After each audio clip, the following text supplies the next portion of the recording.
The bigger, the better. That's what they say, right? Especially when it comes to elite dangerous ships. The Panther Clipper is on the way. Frontier announced it recently, but that's by no means the only ship from Elite's past that isn't yet in the game. There's many in Elite's history, many in Elite's lore that could at some point in the not too distant future finally turn up as well.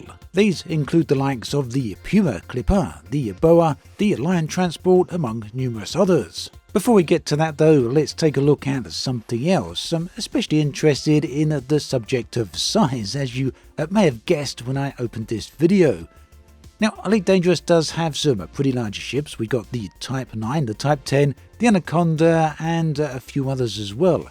One thing that I have seen repeatedly mentioned in Elite from the community, about Elite from the community, is the fact that these ships just don't look as big as they actually are. In fact, they're deceptive in their size, and I've seen many people talk about this over the years, whether on Reddit, the forums, or in comments on YouTube videos. I mean, let's take the Cobra. This is an iconic ship for Elite, it always has been, and it doesn't look all that big. At least a lot of people are very surprised when they see how it stacks up in comparison to other real-world objects, or indeed other ships from fiction. And there's an example on screen here put together by Commander IO. Let me know if you're as surprised as I was when you see just how big the Cobra actually is. And this is the Cobra Mark III. The Cobra Mark V is 10 meters wider. So, what's the problem? Why do so many of Elite's ships actually look so small compared to what they actually are? Well, in my mind, for me, it all comes down to the size of the cockpit. Look at the window there at the front of the Cobra, and then compare that to the size of the windows on the Jet, the airliner. It's a completely different world, isn't it? This ship design is pretty emblematic when it comes to Elite Dangerous overall. A lot of the ships fall into the same trap of just oversizing those cockpit windows. Let's go back and have a look at some of the concept art for Elite Dangerous from the digital art book. Here we can see a very early design of what appears to be the Type 9. Just look how small the cabin, the cockpit looks at the front of the ship there.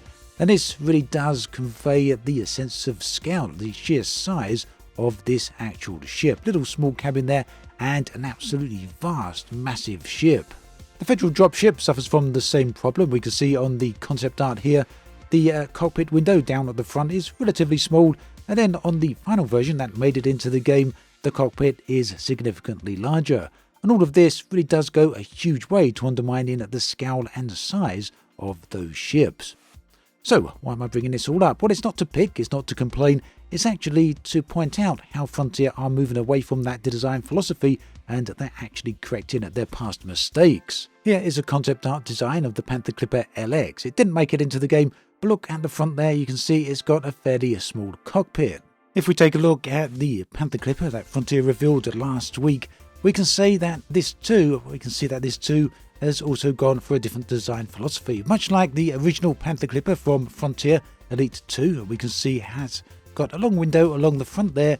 This is a bridge. Frontier have confirmed as much, and we can see with the Panther Clipper Mark II that they've gone with the same design idea. They've got a bridge there instead of a cockpit. Now, the bridge style window we've also seen on the Anaconda, even though technically I don't believe Frontier class that as a bridge, whereas they are calling it a bridge with the Panther Clipper. This then is very important in my eyes because it's one of those aspects that really does give a different impression for just how large the Panther Clipper actually is. But not only the Panther Clipper, but also all of the other large ships in Elite. They're not small, not by any means. Of course, that's not the only detail that makes the Panther Clipper look so large. We've also got the paneling design, the engine size at the back. There's multiple smaller engines rather than just two large engines, which we've got on the Anaconda.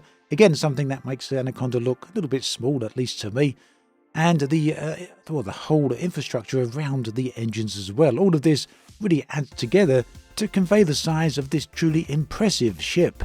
Moving on, I want to talk about a couple of other ships that are from Elite's past. This is from Frontier Elite 2. Whilst the designs do fundamentally change, as we seen with other ships from the game, they can at times have similar concepts. So here is the Puma Clipper. This one isn't as big as the Panther. It sits somewhere between the Type 7, the Type 8, and the Panther Clipper. So potentially a bit larger than a medium ship, but a bit smaller than Elite's current large ships. Maybe Frontier will go ahead and make this a larger one. We've then got the Boa. I know a lot of people have enjoyed this ship from the past. Yeah, we've never heard anything about this when it comes to Elite Dangerous. Could we eventually see it? Well, fingers crossed, hopefully. Now again, this isn't as large as the Anaconda. It's a little bit on the smaller side, at least according to official figures. Well, not necessarily official figures, figures we've seen in other games such as Elite.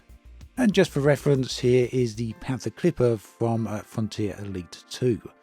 Very boxy design, isn't it? But yeah, you can see where they've gone with this, how they've used it to influence the modern design. Talking of which, I've seen a lot of people discuss the size of the Panther Clipper Mark II, wondering whether or not it's actually going to fit through that mouse slot in stations.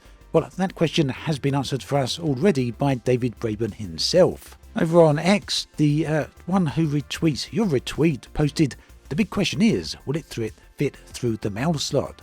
To which David Braben replied, "It does just fit, but it's why it's so boxy. Much like the present-day boxy Panamax ships, which are designed to just fit through the Panama Canal locks as long as they are competently piloted." So yeah, there we have it. It has been confirmed that the Panther Clipper Mark II will fit through that mouse slot and will fit inside stations.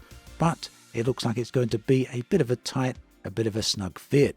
Unfortunately, beyond that, no official stats just yet on what the Panther Clipper is going to look like in terms of its cargo capacity.